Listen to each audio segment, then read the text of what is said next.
أعوذ بالله من الشيطان الرجيم بسم الله الرحمن الرحيم الحمد لله رب العالمين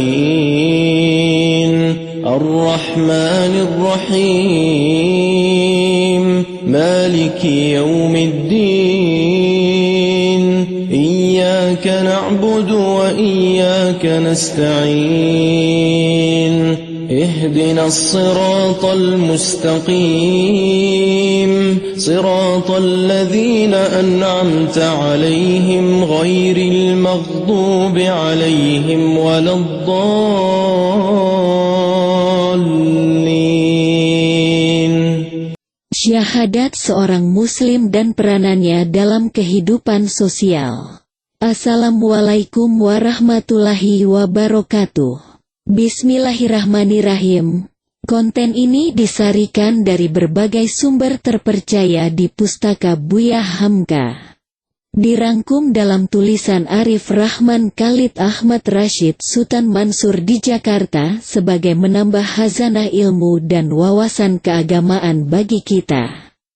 Semoga bermanfaat. Jangan lupa subscribe channel kita ini ya. Terima kasih. Pemirsa yang dirahmati Allah, ketika seorang muslim sudah bersyahadat sebagaimana seharusnya maka ada konsekuensi yang harus dilakukan. Berbagai hal yang pasti berpengaruh positif bagi dirinya secara pribadi dan juga dalam ranah kehidupan sosial. Ketika seseorang sudah yakin adanya Allah, dia yakin bahwa semua perbuatan yang dia lakukan senantiasa di bawah pengawasan Allah Ta'ala. Hal ini jelas menjadikan sosok muslim ini sosok yang sangat disiplin dan berhati-hati dalam menjalani hidup. Semua kegiatan yang dia lakukan selalu menggunakan parameter apakah Allah meridai kegiatan itu atau tidak. Jika Allah ridha maka dia lakukan dan sebaliknya jika Allah tidak ridha maka pasti akan dia tinggalkan. Dalam bahasa tafsir dinilai apakah ada warna Allah dalam kegiatan itu atau tidak. Jika ada maka dijalankan dan jika tidak maka ditinggalkan dan dijauhi. Buya Hamka pernah menjelaskan dari guru beliau Ahmad Rashid Sultan Mansur. Ketika menjelaskan dampak tauhid pada akhlak seorang muslim dan kehidupan sosialnya. Bahwa seorang muslim akan selalu menjalankan akhlakul karimah karena dia yakin akhlak yang baik adalah bukti benarnya akidah dan keimanan seseorang. Selain suka menolong sesama, bahkan dia juga sangat peduli sesama.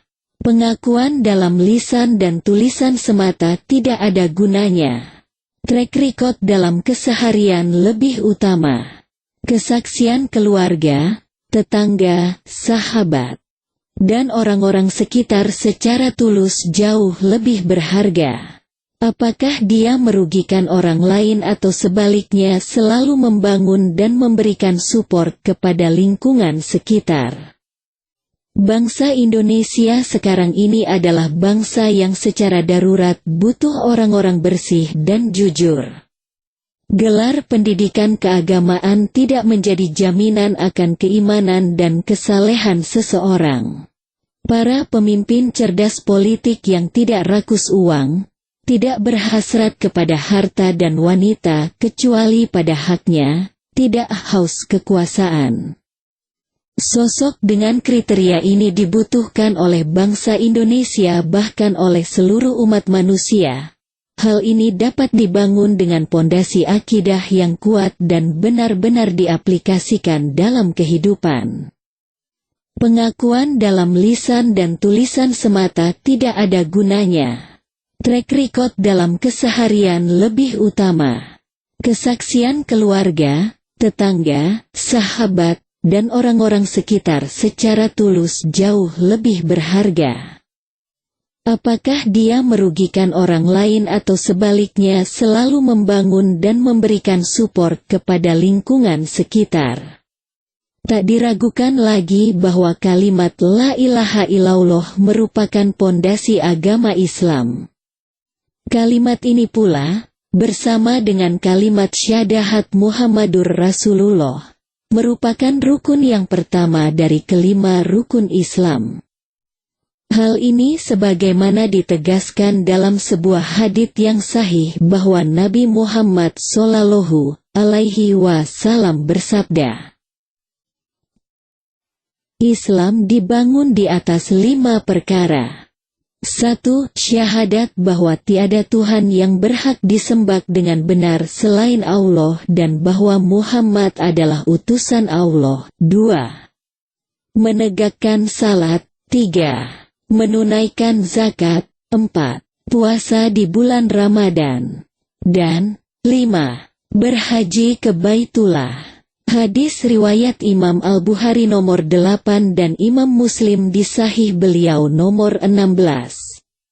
Dalam kitab Sahihain, disebutkan sebuah riwayat yang bersumber dari Ibnu Abbas radhiyallahu anhu, bahwa ketika Rasulullah Shallallahu Alaihi Wasallam mengutus Muaz radhiyallahu anhu berdakwah ke Yaman, beliau mewasiatkan, sesungguhnya engkau akan menghadapi kaum ahli kitab, maka ajaklah mereka untuk bersyahadat bahwa tiada Tuhan yang berhak disembah selain Allah dan bahwa diriku adalah utusan Allah. Jika mereka mematuhimu dalam hal tersebut, beritahu mereka kemudian bahwa Allah telah mewajibkan mereka untuk salat 5 kali sehari semalam.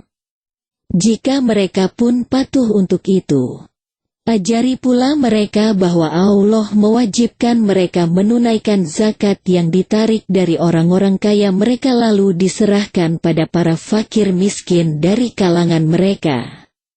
Hadis sahih riwayat Imam Al-Bukhari nomor 1395 dan Imam Muslim nomor 19. Hadis-hadis dalam masalah ini pun banyak sekali. Makna syahadat la ilaha illallah adalah tidak ada sesembahan yang berhak disembah kecuali Allah. Orang-orang beriman itu sesungguhnya bersaudara. Sebab itu damaikanlah, perbaikilah hubungan antara kedua saudaramu itu dan takutlah terhadap Allah, supaya kamu mendapat rahmat. Quran Surah Al-Hujurat ayat 10.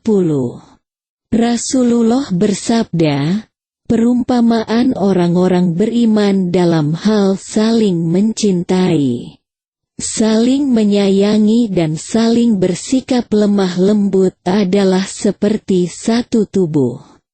Jika salah satu anggota tubuh merasakan sakit, maka semua anggota tubuh yang lain akan sulit tidur dan demam.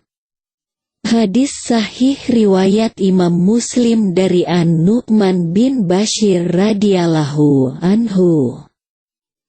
Masyarakat beriman adalah masyarakat yang melakukan ta'awun, saling bekerja sama, dalam kebaikan dan takwa di mana anggota masyarakatnya saling melarang dari perbuatan dosa dan permusuhan. Semua berusaha untuk sukses menggapai ridha Allah. Individunya merasa takut untuk berbuat zalim, mencuri, menipu, membunuh, menyuap atau menerima suap, berdusta, dengki, gibah atau perbuatan jahat lain karena ia takut kepada Allah dan takut kepada hari di mana ia harus berhadapan dengan Allah Ta'ala untuk mempertanggungjawabkan semua amalnya. Berbuat baik kepada sesama tanpa memandang sara. Islam merupakan agama yang paling baik dan mengajarkan kebaikan. Saling tolong-menolong dalam kebaikan merupakan salah satu perbuatan yang disukai oleh Allah Subhanahu wa Ta'ala. Sebagaimana firman Allah berikut ini.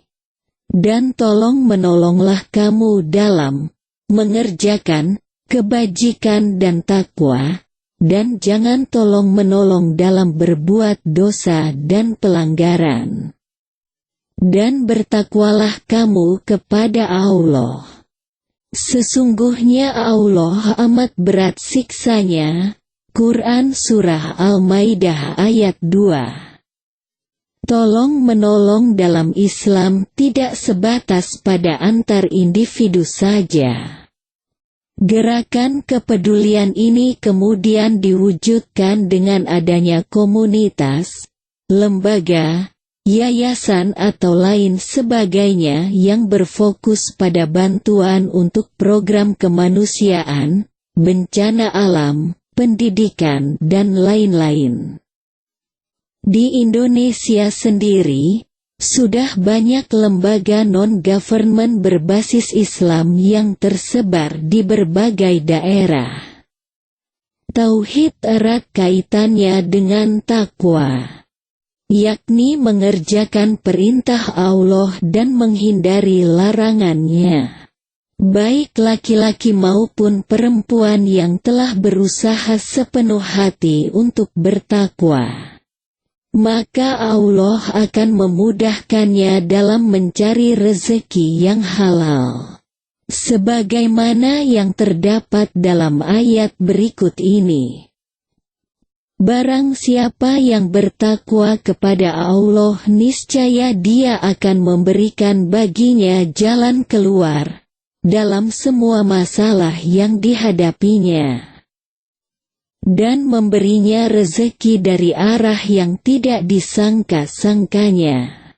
Quran Surah At-Talaq ayat 2 dan 3. Setiap individu perlu mencari nafkah demi memenuhi kebutuhan hidupnya. Nafkah dapat diperoleh dengan jalan bekerja, berdagang atau lainnya. Tentunya semua itu harus bisa dipastikan kehalalannya. Hampir setiap pekerjaan memerlukan campur tangan orang lain karena uang tidak datang dengan sendirinya.